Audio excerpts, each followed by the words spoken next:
الحمد للہ رب العالمین والصلاة والسلام علی خاتم الانبیاء والمرسلین وعلی آلہ وصحبہ ومن تبعہم بإحسان الی یوم الدین اما بعد۔ محترم حضرات و خواتین، میرے عزیز ساتھیوں، اللہ تعالیٰ کا فضل و کرم ہے کہ سیرت کی اس مجلس میں ہم شریک ہیں۔ میں ایک سیدھا سادہ سوال آپ سے کرتا ہوں۔ ہم لوگ شہادتین یعنی اشہد ان لا الہ الا اللہ و اشہد ان محمد الرسول اللہ، یہ دو گواہی ہیں جو ہم دیتے ہیں۔ اگر یہ جو دوسری گواہی ہے کہ محمد صلی اللہ علیہ وسلم اللہ کے رسول ہیں، میں گواہی دیتا ہوں کہ محمد صلی اللہ علیہ وسلم اللہ کے رسول ہیں، اس کا کیا مطلب ہے؟ اس کا کیا مطلب ہوتا ہے؟ پہلے تو آپ جانیں کہ اللہ کے نبی صلی اللہ علیہ وسلم کو اللہ تعالیٰ نے سارے جہانوں کے لیے بھیجا ہے، انسانوں کے لیے اور جنوں کے لیے۔ اللہ کے نبی انسانوں کی بھی رسول ہیں، جن کے بھی رسول ہیں، اور جس حیثیت سے بھیجا ہے بشیرا و نذیرا، بشارت دینے والا بنا کر، جہنم سے وان ڈرانے والا بنا کر۔ اللہ کے نبی صلی اللہ علیہ وسلم کے تعلق سے جب بھی اس شہادت کی ہم بات کرتے ہیں تو چار باتیں ہم کو سمجھنا ہوتا ہے۔ میں اس سے پہلے بھی بولا ہوں، ان چار باتوں کو اپنے دل و دماغ میں رکھیں، اس کو رکھ کر سیرت پڑھیں، تو تبھی ہم کو اس سیرت کا اللہ کے نبی صلی اللہ علیہ وسلم کی زندگی میں کیا فائدہ ہے۔ طاعتہ، ادریس بھائی، طاعتہ فیما امر، اللہ کے نبی صلی اللہ علیہ وسلم جن باتوں کا حکم دیں اسے آپ کو کیا کرنا پڑے گا؟ ماننا پڑے گا۔ وتصدیقہ فیما اخبر، جن باتوں کی خبر اللہ کے نبی نے دی، قیامت آئے گی، قیامت سے پہلے نشانیاں ہوں گی، فلاں فلاں باتیں ہوں گی، آپ کی عقل میں شاید وہ بات آئے نہیں آئے لیکن آپ کو ماننا پڑے گا۔ اللہ کے نبی نے بتلایا ہے، آپ کو کیا کرنا پڑے گا؟ ماننا پڑے گا۔ وتصدیقہ فیما اخبر، اور ساتھ ساتھ وعدم معصیتہ، اللہ کے نبی صلی اللہ علیہ وسلم کی نافرمانی سے آپ کو بچنا پڑے گا۔ میں نے اس کے لیے وہ حدیث آپ کو سنائی جو ڈاویں ہاتھ سے کھا رہے تھے، سیدھا ہاتھ چھوڑ کے ڈاویں ہاتھ سے۔ اللہ کے نبی نے کہا کہ سیدھے ہاتھ سے کھاؤ، انہوں نے کہا کہ میرا سیدھا ہاتھ اٹھ نہیں سکتا، کہا کہ اب نہ اٹھے تو کبھی نہ اٹھے، سارا ہاتھ سوکھ گیا۔ اللہ کے نبی نے جو بات بتائی ہے اسے آپ کیا کریں؟ عمل کریں۔ اور کتنی چیزیں ہوئیں؟ تین۔ چوتھی چیز بِأَلَّا يَعْبُدَ اللَّهَ إِلَّا بِمَا شَرَعَ، عبادت ویسے ہونی چاہیے جو شریعت اللہ کے نبی نے لائی ہے، اپنی مرضی سے نہیں۔ اللہ کے نبی نے جیسے نماز بتلایا ویسی نماز، اللہ کے نبی نے جیسا روزہ بتلایا، جیسے زکوٰۃ بتلایا، جیسے حج بتلایا ویسے۔ تو اس کا مطلب یہ ہوا کہ اقتداؤہ، اللہ کے نبی صلی اللہ علیہ وسلم کی سنت کی پیروی کی جائے، وترک البدعہ، بدعت سے بچا جائے۔ اللہ کے نبی صلی اللہ علیہ وسلم کی رسالت کی جب ہم گواہی دیتے ہیں تو یہ چار باتیں آپ کو اپنے دل و دماغ میں رکھنی ہوگی۔ انشاءاللہ اللہ تعالیٰ کی توفیق سے آج کا یہ درس ہم شروع کرتے ہیں۔ ہمارے ساتھ اردو کتاب سے صفحہ نمبر 122 ہے، اردو کتاب سے۔ تو کل کے درس میں ہم نے سنا کہ اللہ کے نبی صلی اللہ علیہ وسلم کی دعوت مکے میں پھیلی، لوگ اللہ کے نبی کی باتیں سننے لگے، تو مشرکوں نے روکنے کی کوشش کی، طرح طرح کے حربے آزمائیں۔ کبھی اللہ کے نبی صلی اللہ علیہ وسلم اور صحابہ کا مذاق کیا، آنکھوں سے اشارہ کیا، ارے انو رسول، یہ ان کے ساتھی، ہنسی مذاق کیا، غربت پر طعنہ دیا۔ اگر تم واقعی رسول ہو تو اپنے لیے کوئی اچھا محل تو ہونا چاہیے، آپ کے لیے کوئی شان و شوکت تو ہونی چاہیے۔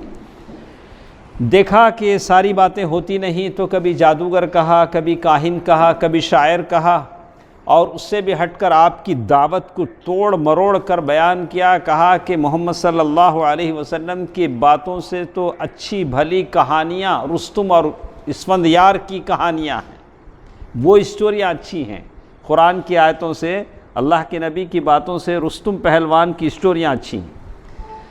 اب وہ بھی نہیں ہوا تو آخر میں یہ سودے بازی پر آئے کہ 1 سال ہم آپ کے اللہ کو مان لیں گے، آپ ہمارے لات و عزیٰ کو مان لو۔ نہیں، یہ تمام کوششیں جب بیکار ہو گئیں تو اب جور و ظلم کا بازار گرم کیا، لوگوں کو، صحابہ کرام اور اللہ کے نبی صلی اللہ علیہ وسلم کو ستانا شروع کیا، اور وہ طریقہ انہوں نے اختیار کیا۔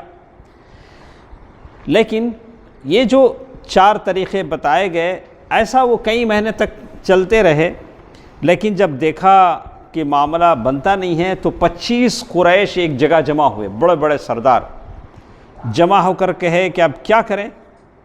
تو اس میں گرو گھنٹال کون تھا؟ گرو گھنٹال بولے تو بڑا ابو لہب تھا۔ تو اس نے کہا کہ بھئی ایک ہی راستہ ہے، یہ راستہ یہ ہے کہ ہم اپنا ظلم شروع کریں، زور و زبردستی شروع کریں، مسلمان اور اللہ کے نبی صلی اللہ علیہ وسلم کو تکلیف دینا شروع کریں۔ یہ بات شروع ہوئی، لیکن جہاں تک اللہ کے نبی صلی اللہ علیہ وسلم کی شخصیت تھی، ان کو تو کچھ نہیں کر سکتے تھے، اس لیے کہ اللہ کے نبی صلی اللہ علیہ وسلم کی شخصیت بڑی نشان و شوکت والی تھی، اور آپ منفرد شخصیت کے مالک تھے، دوست اور دشمن سب آپ کو عظمت کی نگاہ سے دیکھتے تھے، سب اللہ کے نبی صلی اللہ علیہ وسلم کا احترام کرتے تھے، آپ صلی اللہ علیہ وسلم سے کوئی ذلیل حرکت نہیں کر سکتا تھا۔ اور اس سے بھی بڑھ کر پیچھے کس کا سپورٹ تھا اللہ تعالیٰ کے بعد؟ ابو طالب کا۔ لیکن آپ کے جو آس پاس جو صحابہ تھے، ان میں جو کمزور صحابہ تھے، ان پر انہوں نے جور و ظلم کے پہاڑ توڑ ڈالے۔ کہتے ہیں جیسے انہوں نے کہا کہ یہاں تک ابو لہب کے بارے میں آتا ہے کہ اللہ کے نبی صلی اللہ علیہ وسلم صفا کی پہاڑی پر جب چڑھ کر دعوت کا کام کرنے لگے، لوگوں کو اللہ کی طرف بلانے لگے، تو اس نے زمین سے ایک پتھر بھی اٹھایا کہ اللہ کے نبی کو ماریں۔ اللہ اکبر، اتنی جرأت اس کی ہو گئی۔ اور جیسے ہم نے کل کے درس میں شاید سنا تھا کہ ابو لہب ایسا انسان تھا کہ اس کے دونوں بیٹے عتبہ اور عتیبہ، ایک بیٹے کا نام عتبہ تھا اور ایک عتیبہ تھا، دونوں بیٹوں میں اللہ کے نبی صلی اللہ علیہ وسلم کی دونوں بیٹیاں بیاہی گئی تھی۔ تو ابو لہب کے گھر کی اللہ کے نبی کی 2 بیٹیاں اس گھر کی بہو تھیں۔ تو اس نے بیٹوں کو بلا کے بولا، جب آیت نازل ہوئی کہ تبت یدا ابی لہب، بلا کے بولا دیکھو اب تمہارا میرا ساتھ نہیں چل سکے گا، یعنی میرا تم کو دیکھنا تمہارا میرا دیکھنے کو حرام ہے۔ بولا کب تک؟ جب تک کہ تم محمد کی دونوں بیٹیوں کو تم دونوں طلاق نہ دے دو۔ تو آپ تصور کر سکتے ہیں کہ ایک باپ کی 2 بیٹیاں اگر طلاق لیتی ہیں تو باپ کا دل کیا دکھ ہوتا ہوگا۔ ہم تو خامخواہ سر درد کو پریشان ہو جاتے ہیں، نہیں؟ سر درد، پیٹ درد۔ اللہ کے نبی کی ذات کو دیکھیے صلی اللہ علیہ وسلم، اللہ کے نبی کی دونوں بیٹیاں مطلقہ ہو گئیں۔ کس بات پر؟ صرف اسلام کی قربانی میں۔ وہاں کوئی ذاتی رنجش نہیں تھی، کوئی جھگڑا نہیں تھا، کسی عیب کی وجہ سے نہیں تھا، صرف اسلام کے خاطر اللہ کے نبی صلی اللہ علیہ وسلم کو اتنی مشکل اٹھانی پڑی۔ تو اسی طرح آپ کے بیٹے اللہ کے، دیکھو ابو لہب کی حالت بتاتے ہیں کیسا انسان تھا۔ کسی دشمن کا بھی انتقال ہو جائے، ہمارا کوئی سگا دشمن اس کے بیٹے کا انتقال ہو جائے تو پھر بھی ہم اس کا جنازہ پڑھیں گے، تھوڑی بہت اس کے ساتھ ہمدردی کریں گے۔ اللہ کے نبی صلی اللہ علیہ وسلم کے بیٹے عبداللہ کا انتقال ہوا تو اس دن سب سے زیادہ خوشی ابو لہب کو ہوئی۔ دوڑتا دوڑتا اپنے لوگوں کے پاس گیا، جا کر کہا کہ او محمد تو ابتر ہو گئے۔ ابتر کے معنی بریدہ نسل، ان کی نسل کٹ گئی، ان کا بیٹا مر گیا۔ بیٹا مرنے کا مطلب کیا ہے؟ اب آپ کی نسل نہیں چلے گی۔ اسی لیے تو بیٹیاں والے پریشان ہوتے ہیں کہ ہمارا بھی کوئی بیٹا ہو، اس کی اولاد چلے، اسی طرح ہم دادا بنیں، باپ بنیں، دادا بنیں، پردادا بنیں، لکڑ دادا بنیں۔ تو بیٹے کی شان ہی عجیب ہوتی ہے، تو اسی لیے بیٹے کی دعا لوگ کرتے ہیں۔ اللہ کے نبی صلی اللہ علیہ وسلم کے بیٹے عبداللہ کا جب انتقال ہوا تو وہ اپنے لوگوں میں پہنچا، خوشی سے جھومتا ہوا کہنے لگا کہ محمد صلی اللہ علیہ وسلم بے نسل ہو گئے۔ کیا بے نسل؟ اب ان کی نسل آگے نہیں چلے گی۔ اللہ نے اس کا جواب دیا، ان شانئک ھو الابتر۔ ارے محمد صلی اللہ علیہ وسلم آپ نہیں، آپ کا دشمن بے نسل ہے۔ ان شانئک ابتر کہتے ہیں دم کٹا، یعنی جس کی نسل آگے نہیں چل سکے۔ سبحان اللہ۔ تو ابو لہب، اس کے تعلق سے ہم نے سنا کہ کیسے بازاروں میں اللہ کے نبی صلی اللہ علیہ وسلم کے پیچھے چلتا تھا، اور کبھی یہ بھی کرتا تھا کہ اللہ کے نبی صلی اللہ علیہ وسلم کو پتھریں بھی مارتا تھا۔ جہاں جہاں اللہ کے نبی صلی اللہ علیہ وسلم جاتے پتھر مارتا تھا، آپ کی ایڑیوں سے خون ٹپکنے لگتا تھا صلی اللہ علیہ وسلم۔ کون؟ ابو لہب چاچا ہے، چاچا ہے۔ تو آپ صلی اللہ علیہ وسلم کی ایڑیوں سے خون ٹپکنے لگتا۔ اب دیکھو، یہی کیا کم تھا، اب یہ جیسے تھا اس کی جورو بیوی بھی ویسی تھی، جیسے اسی لیے عربی میں کہتے ہیں اذا کان صاحب البیت، اگر گھر کا بڑا آدمی طبلہ بجائے ساری فیملی ناچے گی۔ اسی لیے پہلے صحیح کون رہنا؟ گھر کا بڑا آدمی، مین آف دا یعنی فیملی کا جو بڑا آدمی ہے وہ آدمی کیا رہنا؟ انہیں طبلہ بجایا تو پورے ناچیں گے، بیٹا بیٹی جورو سب۔ تو یہاں اس کے ساتھ یہی تھا، یہ تو تھا ہی اسلام کا دشمن، یہ تو مکار عیار فاسق مفسد، یہ تو تھا ہی۔ اب اس کی جو بیوی تھی ام جمیل، اروا، اس کا نام کیا تھا؟ اروا، ام جمیل کنیت تھی اس کی۔ تو یہ حرب بن امیہ کی بیٹی تھی، ابو سفیان کی بہن لگتی تھی۔ ابو سفیان کی کیا لگتی تھی؟ بہن لگتی تھی۔ تو وہ بھی اللہ کے نبی صلی اللہ علیہ وسلم کی دشمنی میں پیچھے نہیں تھی، اللہ کے نبی صلی اللہ علیہ وسلم کے راستے میں کانٹے ڈالتی تھی، اللہ کے نبی رات کو کانٹے ڈال دیتی، رات کے اندھیرے میں اللہ کے نبی صلی اللہ علیہ وسلم نکلے تو پاؤں میں کانٹے چبھے۔ شوہر ایڑیاں خون میں ڈبوتا تھا، یہ راستے میں کیا ڈالتی تھی؟ کانٹے ڈالتی تھی، اور ساتھ ساتھ بد زبان بھی تھی، اس کی زبان اچھی نہیں تھی، فتنے کی آگ بھڑکاتی تھی۔ اور اسی لیے اللہ تعالیٰ نے اسے ایک ٹائٹل دیا، حمالۃ الحطب۔ قرآن نے کیا کہا؟ لکڑی ڈھونے والی۔ کیا قرآن نے کیا کہا اس کے بارے میں؟ حمالۃ الحطب، یعنی ادھر کا ڈھو کو ادھر پہنچاتی، ادھر کا ڈھو کے، جیسے تھوڑے لوگ گھروں میں رہتے ہیں، ثنا بھائی کے گھر گئے، سارا سرف کو ڈھو لیتے، اس کے بعد اکرم کے گھر کو جاگو اتارتے، ان کے گھر میں ایسا ہوتا ہے ایسا ہوتا ہے، پھر یہاں سے ڈھولک جاگو ماں اتارتے۔ تو ایسے لوگوں کو گھروں میں آنے سے تھوڑا ہم کو کیا کرنا چاہیے؟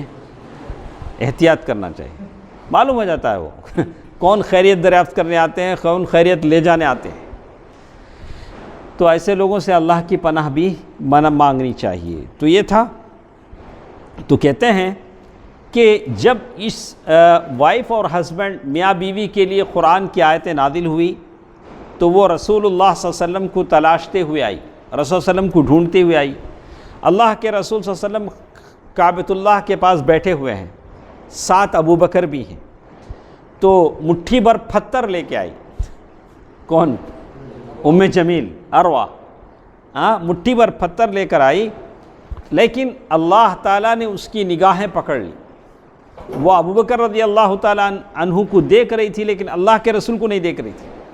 سیدھے اللہ کے رسول صلی اللہ علیہ وسلم کے پاس آئی، آ کر کہا، ابو بکر تمہارا ساتھی کہاں ہے؟ کیا پوچھا؟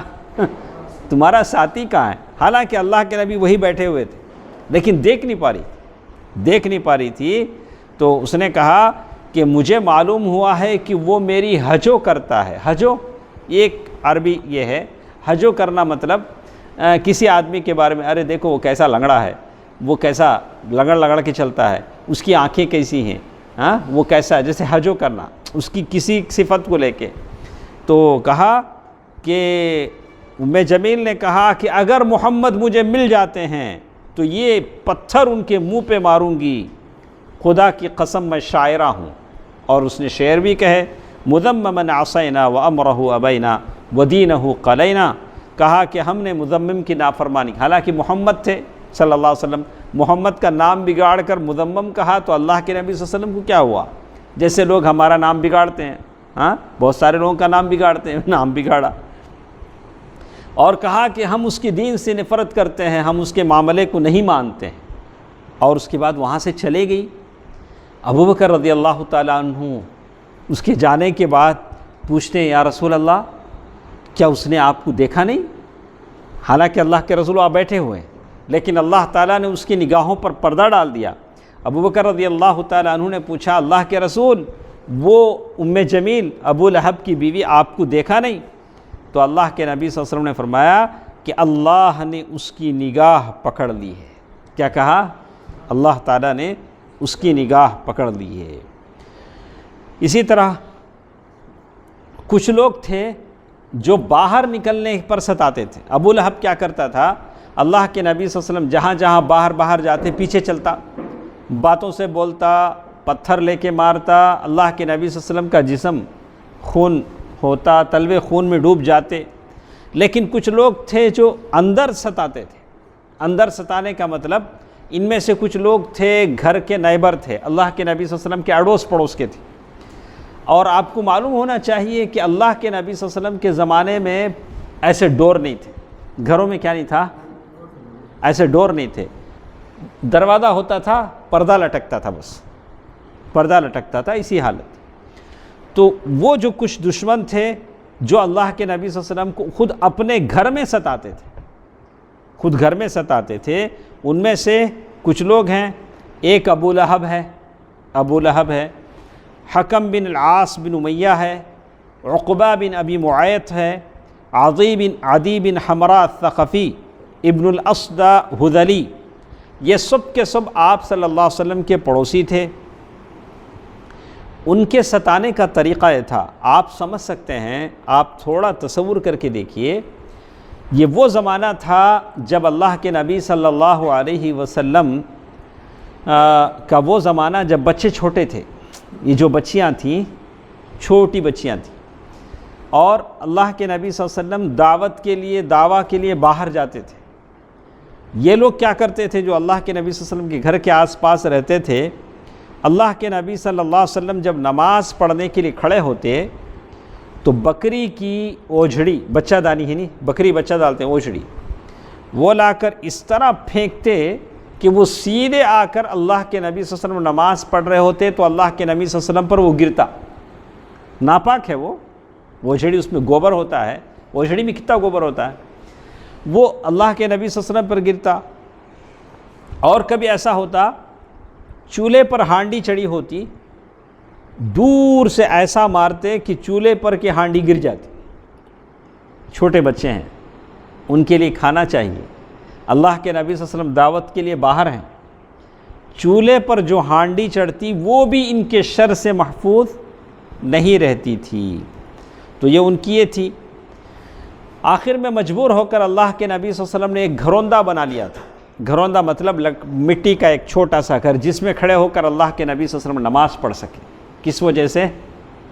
ان کی برائی سے بچنے کے لیے. اسی لیے جب بھی اللہ کے نبی صلی اللہ علیہ وسلم کے پاس ایسا بکری کا وہ بچہ دانی گوبر کا وہ تھیلا پھینکا جاتا تو اللہ کے نبی صلی اللہ علیہ وسلم لکڑی پر نکال کر اسے باہر آتے اور لوگوں سے پوچھتے، اے بنی عبد مناف، یہ کیسی ہمسائیگی ہے؟ یہ کون سے ہمسایہ ہونے کا حق تم ادا کر رہے ہو؟ میرے ساتھ کیسے سلوک کر رہے ہو؟ اس میں سے عبداللہ بن مسعود رضی اللہ تعالی عنہ، اللہ کے رسول کے مشہور صحابی ہیں. وہ اس زمانے میں کسی کے غلام تھے وہ صحیح بخاری کی روایت ہے، وہ بیان کرتے ہیں عقبہ بن ابی معیط ایک دشمن تھا اللہ کے نبی صلی اللہ علیہ وسلم کا، وہ بڑا دشمن۔ اللہ کے نبی صلی اللہ علیہ وسلم کعبۃ اللہ کے پاس نماز پڑھ رہے ہیں، مکہ اللہ کا وہ شہر جس کو اللہ تعالیٰ نے حرمت قرار دی، بلد امین قرار دیا۔ اللہ کے نبی صلی اللہ علیہ وسلم وہاں نماز پڑھ رہے ہیں اور سامنے ادھر ابو جہل، اس کے تھوڑے فرینڈز اور عقبہ بن ابی معیط سارے بیٹھے ہیں۔ تو وہ زمانے میں معلوم ہوتا تھا مکہ محلے ہے، کس محلے میں آج اونٹ کٹا ہے معلوم ہوتا تھا۔ تو ابو جہل سارے بیٹھے ہیں، تو اتنے میں ایک آدمی نے کہا کہ دیکھو فلاں محلے میں اونٹ کاٹے ہیں، جا کو اونٹ کی پیٹ میں جو اوجھڑی کی تھیلی ہے نہیں گوبر کی سب کی، وہ لا سکتے کیا؟ اللہ کے نبی صلی اللہ علیہ وسلم کی نماز لمبی ہوتی تھی، تو لانے گیا۔ تو اس میں سے لانے والا کون تھا؟ عقبہ بن ابی معیط۔ وہ جا کر وہاں سے لایا، اور اللہ کے نبی صلی اللہ علیہ وسلم جب سجدے میں گئے تو لا کر آپ کی پیٹھ پر رکھ دیا۔ اور اونٹ بڑا ہوتا ہے، اونٹ کی اوجھڑی بھی بڑی ہوتی ہے، کافی وزنی ہوتا ہے، اللہ کے نبی صلی اللہ علیہ وسلم سجدے میں ہیں۔ تو عبداللہ بن مسعود رضی اللہ تعالیٰ عنہ کہتے ہیں کہ میں ساری چیزیں آنکھوں سے دیکھ رہا تھا، لیکن میرے اندر ہمت نہیں تھی، اس لیے کہ میں کسی کا نوکر تھا، لیکن میں کچھ نہیں کر پاتا تھا۔ تو اور جب یہ حالت ہو گئی تو یہ جتنے لوگ تھے جنہوں نے کام کیا، ایک دوسرے پر پڑھ کر ہنس رہے تھے، جیسے کیا اچھا ہو گیا تو ایک دوسرے پہ گر گر کو ہنستے نہیں، ویسے ایک دوسرے پر گر گر کے ہنس رہے تھے۔ تو اللہ کے نبی صلی اللہ علیہ وسلم اپنی پیٹھ اٹھا نہیں سکے، یہاں تک کہ آپ کی بیٹی فاطمہ رضی اللہ تعالیٰ عنہا رونے لگیں، اور ان کی عمر بھی اتنی زیادہ نہیں تھی، انہوں نے اپنے ہاتھوں سے اس کو دور کیا، کہا کہ میرے باپ نے تمہارا کیا بگاڑا ہے۔ اب دیکھیے آگے کیا ہوتا ہے۔ اللہ کے نبی صلی اللہ علیہ وسلم نے جب سر اٹھایا، سجدے سے سر اٹھایا، تو کہا اللہم علیک بقریش، اے اللہ قریش کو پکڑ لے، قریش کو پکڑ لے۔ اور جیسے اللہ کے نبی صلی اللہ علیہ وسلم کی زبان سے الفاظ نکلے، آس پاس کے جو یہ لوگ تھے جو اب تک ایک دوسرے پر گر گر کے ہنس رہے تھے، خوف اور دہشت سے ان کے دل دہل گئے، اس لیے کہ وہ کعبۃ اللہ کا صحن تھا، وہ بلد امین تھا جہاں دعائیں قبول ہوتی تھیں، اور دعا کرنے والی شخصیت کس کی تھی؟ اللہ کے نبی صلی اللہ علیہ وسلم کی شخصیت تھی۔ اللہم علیک بقریش، یا اللہ ان کو اپنے پکڑ میں پکڑ لے۔ اور پھر یہ تھا کہ اللہ کے نبی صلی اللہ علیہ وسلم نے ایک ایک کا نام بھی لیا، جتنے لوگ وہاں شریک تھے اس سازش میں سب کا نام لیا۔ اللہم علیک بابی جہل، سب سے پہلے کس کا نام لیا؟ ابو جہل کا نام۔ اللہم علیک عتبہ بن ربیعہ، عتبہ بن ربیعہ کا نام لیا، شیبہ بن ربیعہ کا نام لیا، ولید بن عتبہ کا نام لیا، امیہ بن خلف کا نام لیا، عقبہ بن ابی معیط جو لا کے ڈالا تھا اس کا نام لیا۔ تو عبداللہ بن مسعود رضی اللہ تعالیٰ عنہ کہتے ہیں کہ ایک 7ویں آدمی کا نام بھی اللہ کے نبی صلی اللہ علیہ وسلم نے لیا، مجھے یاد نہیں ہے، اور وہ کہتے ہیں اس ذات کی قسم جس کے ہاتھ میں میری جان ہے، جن جن لوگوں کا نام اللہ کے نبی نے اپنی زبان مبارک سے لیا تھا، ان تمام کی لاشیں میں نے بدر کے اس کنویں میں دیکھی۔ جب بدر کی جنگ ہوئی تو بدر کے اس گڑھے میں ساروں کی لاشیں وہاں موجود تھیں۔ اللہم علیک بقریش۔ اور ساتھ ساتھ امیہ بن خلف، یہ اندر کے دشمنوں میں سے امیہ بن خلف تھا۔ اللہ کے رسول صلی اللہ علیہ وسلم کو جب بھی دیکھتا، امیہ کون ہے؟ رفیق بھائی، حضرت بلال کا اونر، کون؟ بلال رضی اللہ تعالیٰ عنہ کا اونر۔ تو بلال نے چھوڑا نہیں ان کو، جب دیکھا وہ جنگ کے میدان میں، کہا امیہ بچ کے نہیں جائے گا، واقعی بچ کے نہیں گیا وہ۔ اللہ تعالیٰ نے اسے کیفر کردار تک پہنچایا۔ کہتے ہیں امیہ بن خلف وہ لعن طعن کرتا، ویل لکل ہمزۃ لمزہ، اسی کے تعلق سے آیتیں نازل ہوئیں۔ اور وہ پیٹھ پیچھے لوگوں کی برائیاں بیان کرتا، انہیں تکلیفیں دیتا۔ اسی طرح امیہ کا ایک بھائی ابی بن خلف عقبہ بن ابی معیط کا گہرا دوست تھا۔ اس میں سے عقبہ ایک بار اللہ کے نبی صلی اللہ علیہ وسلم کے ساتھ بیٹھا، کچھ اچھی باتیں سنی، اسے اچھا لگا، تو ابی بن خلف کو معلوم ہوا ارے عقبہ جا کے اللہ کے نبی صلی اللہ علیہ وسلم کے پاس کچھ باتیں سنا ہے۔ تو ابی کو معلوم ہوا تو سخت ڈانٹا اور اس نے کہا کہ جیسے تم نے اللہ کے نبی صلی اللہ علیہ وسلم سے باتیں سنی، اب جا کر اللہ کے نبی صلی اللہ علیہ وسلم کے منہ پر تھوک کر آؤ۔ سبحان اللہ۔ انہیں کہا اور جب تک تم ایسا نہیں کرو گے میرا تمہارے سے کوئی تعلق نہیں۔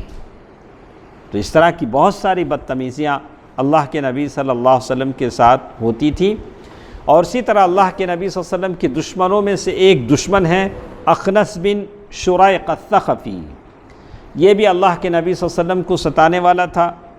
قرآن نے اس کے اوصاف بیان کیے، وَلَا تُطِعْ كُلَّ حَلَّافٍ مَّهِينٍ هَمَّازٍ مَّشَّاءٍ بِنَمِيمٍ مَّنَّاعٍ لِّلْخَيْرِ مُعْتَدٍ أَثِيمٍ عُتُلٍّ بَعْدَ ذَلِكَ زَنِيمٍ۔ اسی طرح ابو جہل تھا جو اللہ کے نبی صلی اللہ علیہ وسلم کو تکلیف دینے والوں میں تھا۔ تو ابو جہل کے بارے میں آتا ہے ہمیشہ اللہ کے نبی صلی اللہ علیہ وسلم کو منع کرتا، یعنی تکلیف دیتا تھا، سنتا تھا، اللہ کے نبی صلی اللہ علیہ وسلم کی باتیں سنتا تھا لیکن کبھی سچ مانتا نہیں تھا۔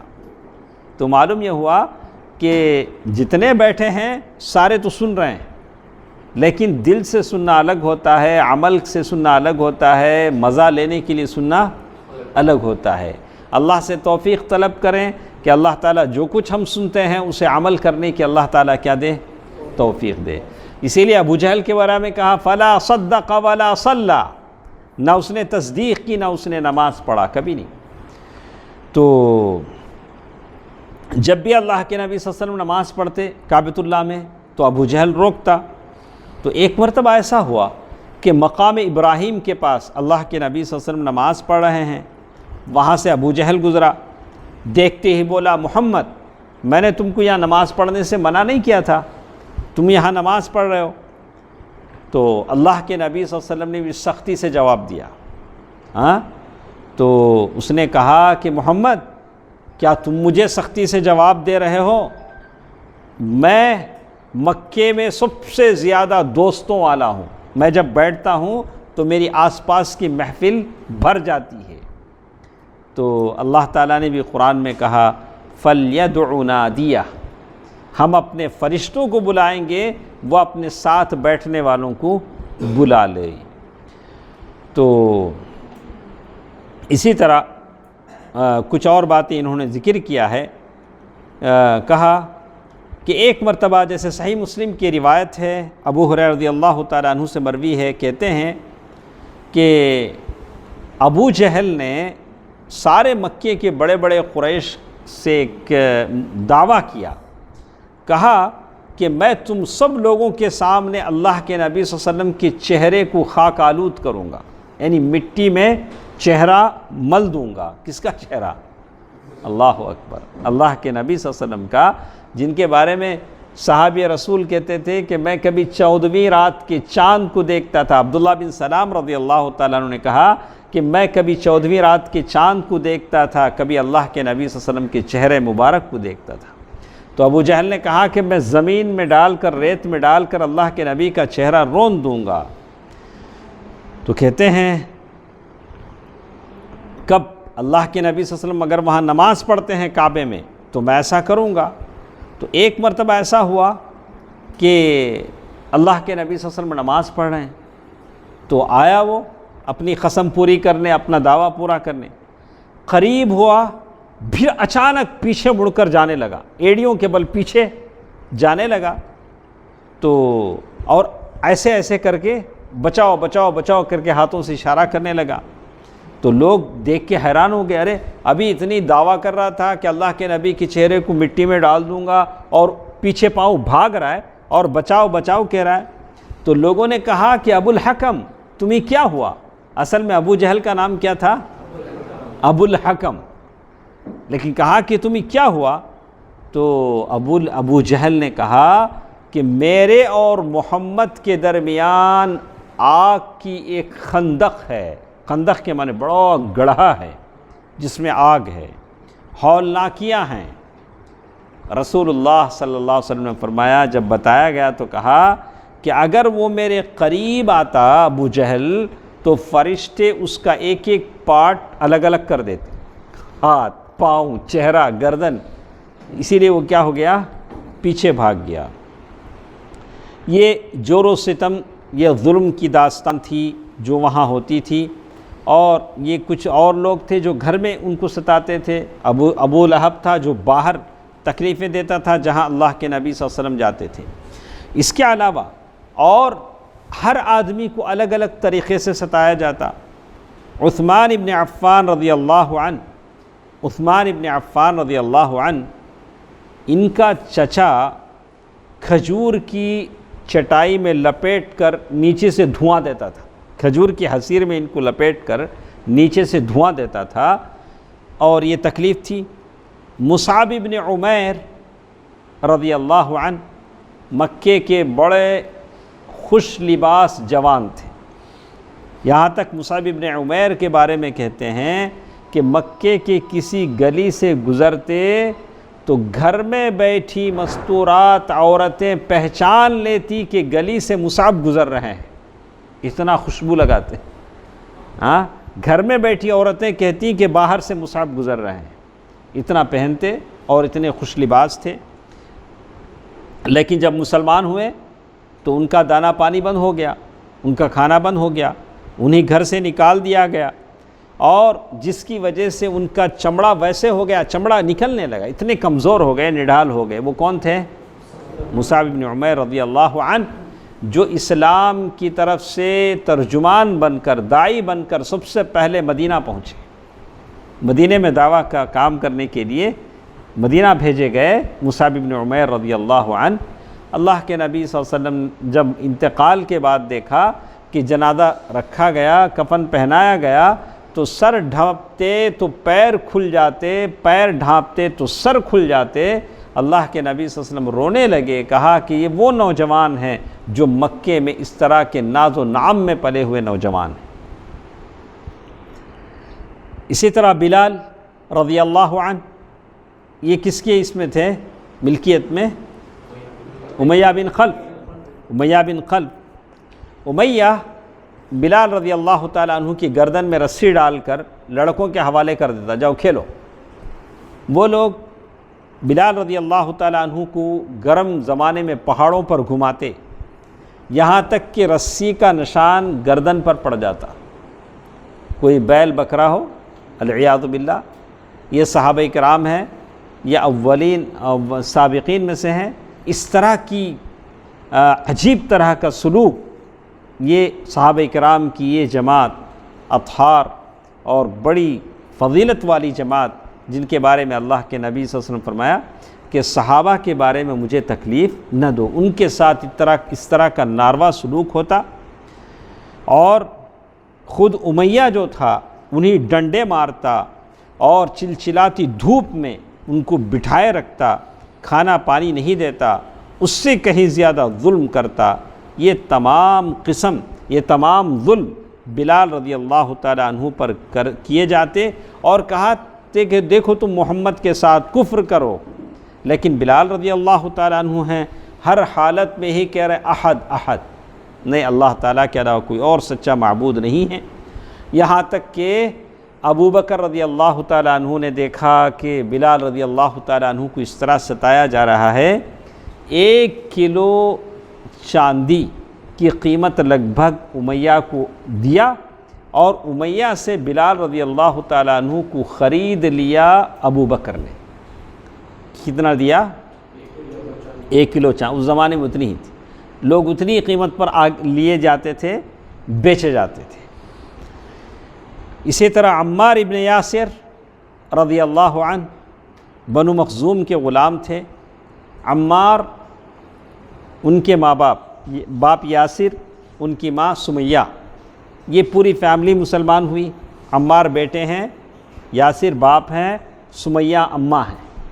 یہ تینوں مسلمان ہوئے، وہ ستائے جانے لگے، تکلیف دیے جانے لگے اور بڑی سخت سزا ان کو دی جاتی تھی، پتھریلی زمین پر لٹایا جاتا تھا۔ دیکھو، ایک کو تکلیف دینا، دوسری بات تینوں کو باندھ کر، ماں بھی ہے، بیٹا بھی ہے، باپ بھی ہے، تینوں کو ایک ساتھ ملا کر پیٹا جا رہا ہے، تو کیا تکلیف بیٹے کو ہوتی، خود اس کی تکلیف، لیکن اس کی نگاہوں کے سامنے کسے مارا جا رہا ہے؟ ماں باپ۔ کیا تکلیف وہ ہوتی ہوگی۔ اللہ کے نبی صلی اللہ علیہ وسلم وہاں سے گزر رہے ہیں، کہہ رہے ہیں صبراً یا آل یاسر فإن موعدکم الجنہ، صبر کرو اے یاسر کے خاندان والو، تم جنت میں ملو گے۔ کہاں ملو گے؟ جنت میں ملو گے، تو تمہارا ٹھکانہ جنت ہے۔ لیکن یاسر عمر والے آدمی تھے، کب تک برداشت کریں گے؟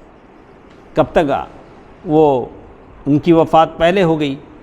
پھر اس کے بعد سمیہ رضی اللہ تعالی عنہ، جن کی شرمگاہ میں ابو جہل نے تیر مارا، جس کی وجہ سے ان کا انتقال ہو گیا، ماں کا، اور یاسر رضی اللہ عمار ایک زمانے تک زندہ رہے، ان کی بھی الگ یہ ہے، وہ زندہ رہے۔ تو سمیہ رضی اللہ تعالی عنہ اسلام کی سب سے پہلی شہیدہ تھیں۔ اسلام سب سے السابقون الاولون، سب سے پہلے اسلام لانے والوں میں اگر نام گنا جاتا ہے تو سب سے پہلے کس کا نام گنا جاتا ہے؟ خدیجۃ الکبریٰ کا، عورت ہیں۔ اسلام کی راہ میں سب سے پہلے خون بہتا ہے تو کس کا بہتا ہے؟ سمیہ، عورت ہیں، عورت کا خون بہتا ہے، تو یہ ان کی قربانیاں ہیں عورتوں کی۔ اسلام کے سب سے پہلے ہراول دستے میں اپنا نام درج کرایا تو یہ خاتون نے، اسلام کے لیے خون بہایا تو یہ خاتون نے، ایک عورت نے۔ تو کہتے ہیں کہ عمار ابن یاسر رضی اللہ عنہ، آخر میں ایک مسئلہ ہے یہاں، اس آیت سے ایک مسئلہ نکلتا ہے۔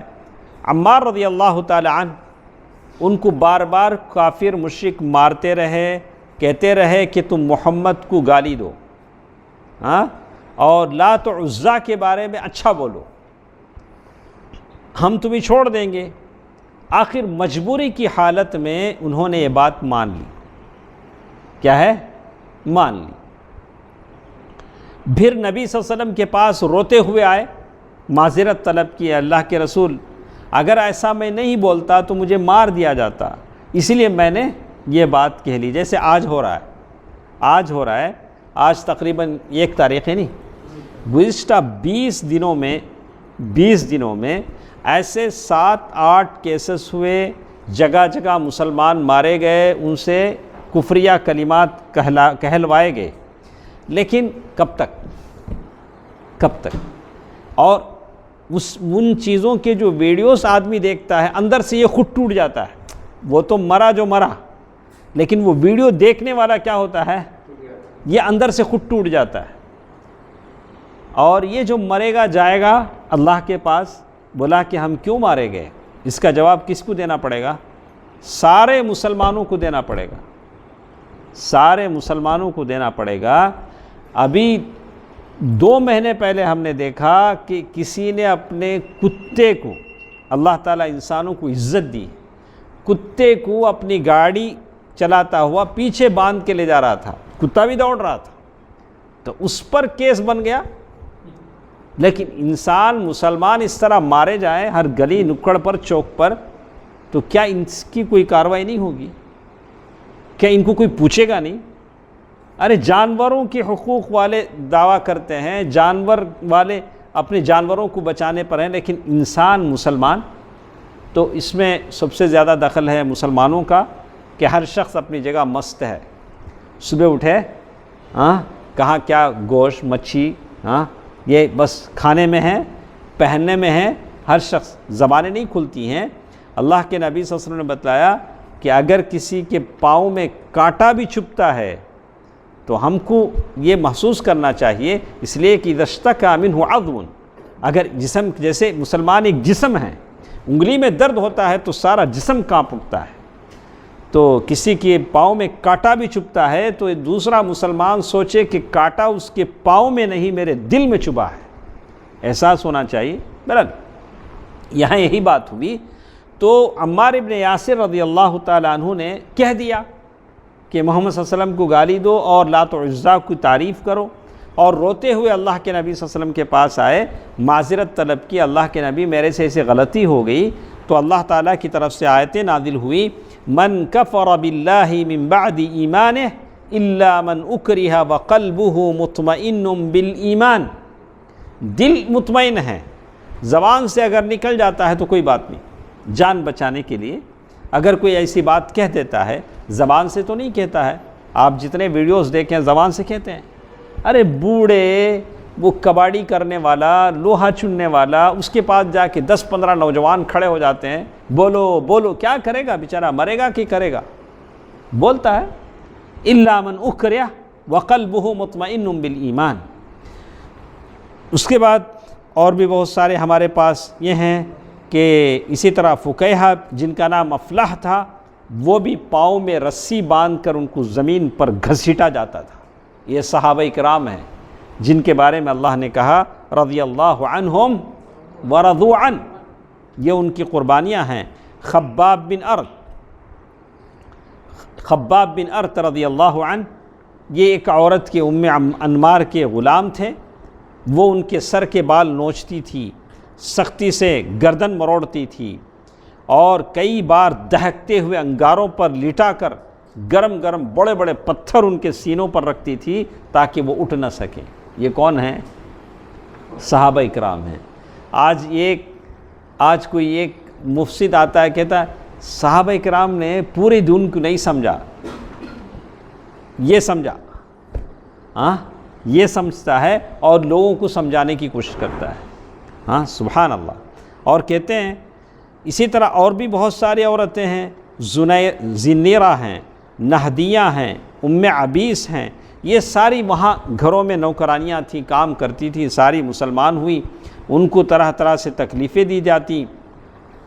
خود حضرت عمر بن خطاب رضی اللہ تعالیٰ عنہ مارتے تھے، ابھی مسلمان نہیں ہوئے تھے، مارتے مارتے تھک جاتے تو کہتے کہ ذرا دم لے لوں تو پھر ماروں گا، تو مارتے تھے۔ تو یہاں تک یہ بات تھی کہ بعد میں ابوبکر رضی اللہ تعالیٰ عنہ نے کچھ لوگوں کو خرید کر آزاد کر دیا۔ تو اس ساری چیز سے بات سمجھ میں آتی ہے کہ بعض لوگوں کو لوہے کی زرہ پہنا کر جلتے ہوئے پتھروں پر ڈال دیتے تھے۔ بہرکیف اللہ کے راستے میں تکلیف دیے جانے والوں کی فہرست بڑی لمبی ہے، کچھ باتیں ہم نے پڑھا ہے۔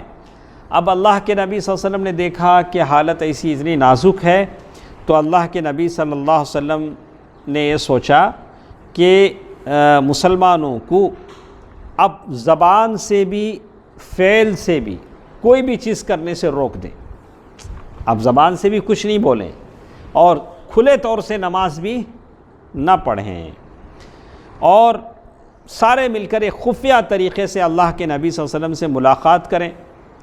اور ملاقات کرنے اللہ کے نبی صلی اللہ علیہ وسلم کے ساتھ بیٹھنا اس لیے تھا کہ آپ صلی اللہ علیہ وسلم ان کے نفس کو پاک کریں، تعلیم، قرآن کی تعلیم دیں، حکمت کی تعلیم دیں، تو یہ ساری چیزیں ضروری تھیں۔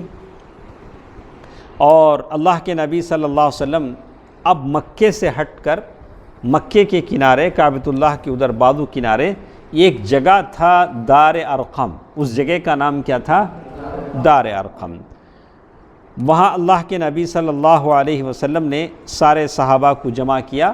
اب صحابہ گھاٹیوں میں چھپ چھپ کر نماز پڑھتے تھے، یعنی تصادم کی شکل نہیں تھی۔ تصادم کا معنی کہتے ہیں کہ طاقت نہیں ہے، ایک دم ہم بڑی ایک جماعت سے ٹکر لیں گے تو کیا ہوگا؟ سارے ختم کر دیے جائیں گے۔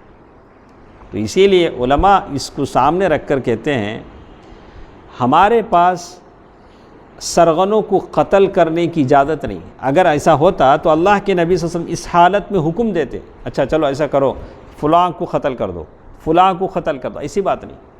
اللہ کے نبی صلی اللہ علیہ وسلم نے صحابہ کرام سے کیا کہا؟ صبر کرو، صبر کرو، رک جاؤ اور چھپ کر اپنی نمازیں ادا کرو. یعنی جھگڑا مول لینے، ٹکراؤ پیدا کرنے اور ایک بڑی جماعت کے ساتھ ٹکر لینے کو اللہ کے نبی صلی اللہ علیہ وسلم نے صحیح نہیں سمجھا. اس سے یہ ہوگا کہ نہتے مسلمان، گنتی کی چند مسلمان، نام نشان ان کا مٹا دیا جائے گا اور اسلام باقی نہیں رہے گا. اللہ کے نبی صلی اللہ علیہ وسلم یہ نہیں چاہتے تھے.